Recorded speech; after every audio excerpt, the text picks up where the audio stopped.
बच्चू कडूंच्या आंदोलनामुळे 4 महामार्ग ठप्प झालेले आहे। बच्चू कडू यांचा दुपारपासून महाराष्ट्रभर चक्का जाम सुरू होणार आहे। तर नागपुरात बच्चू कडू यांचे समर्थक एकवटलेले आहे।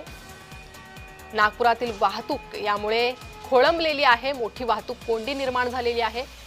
शेतकऱ्यांच्या कर्जमाफी त्यासह विविध मागण्यांसाठी बच्चू कडू यांनी हे आंदोलन पुकारलंय आणि या आंदोलनामुळे 4 महामार्ग ठप्प झालेले आहे। वाहनांच्या लांबच लांब रांगा या महामार्गावर लागलेल्या पाहायला मिळतात। विदर्भातील अनेक शेतकरी बच्चू कडूंच्या या आंदोलनात सहभागी झालेले आहे।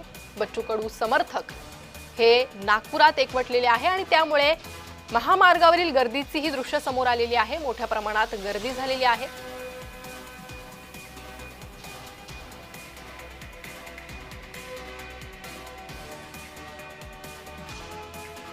तर बच्चू कडू यांच्या आंदोलनामुळे नागपुरात 4 महामार्ग ठप्प झालेले आहे।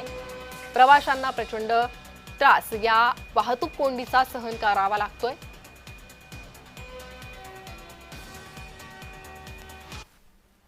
सरकारनं मानसिकता जर आमची रक्त काढायची ठरवली असेल तर तोडगा निघणार नाही। त्यांनी ठरवलं असेल का यांना रक्तबांबळ करून पाठवायचं आहे, असं जर ठरवलं असेल तर ठीक आहे, आम्ही कफन बांधूनच चालू आहे।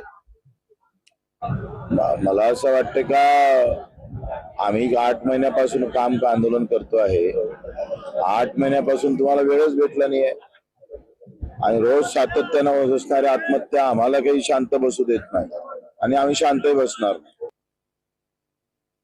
रात्री उशिरा 1 वाजता बच्चू कडू यांनी मला मेसेज पाठवला की आम्ही बैठकीला येणार असं आपल्याला म्हटलं होतं, पण आमचे सगळे शेतकरी नागपूरला जमा होत आहेत आणि आम्हीच तिथे नसलो तर त्यातनं वेगळं कन्फ्युजन तयार होईल, म्हणून आमचं मागणीपत्र आम्ही तुम्हाला पाठवतो आहोत, तुम्ही त्याच्यावर निर्णय करावा आणि आम्ही काही बैठकीला येणार नाही। त्याच्यामुळे आम्ही ती बैठक रद्द केली।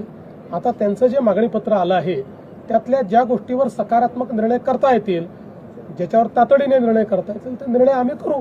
त्या संदर्भात विभागाला आम्ही सांगितलेलं आहे। तर बच्चू कडूंच्या मागण्या नेमक्या काय त्या पाहूया। कोणत्याही अटी शर्तींशिवाय शेतकऱ्यांचं पूर्ण कर्ज तात्काळ माफ करा। नियमित कर्ज भरणाऱ्या शेतकऱ्यांचा 7/12 कोरा करा। उसाला यंदा प्रतिटन 4300 रुपये FRP द्या। कांद्याला किमान प्रति किलो 40 रुपये भाव द्या। कांद्यावरील निर्यात बंदी बंद करा। कांद्यावरील किमान निर्यात मूल्य बंद करा। कांद्यावरील निर्यात कर कायमचा बंद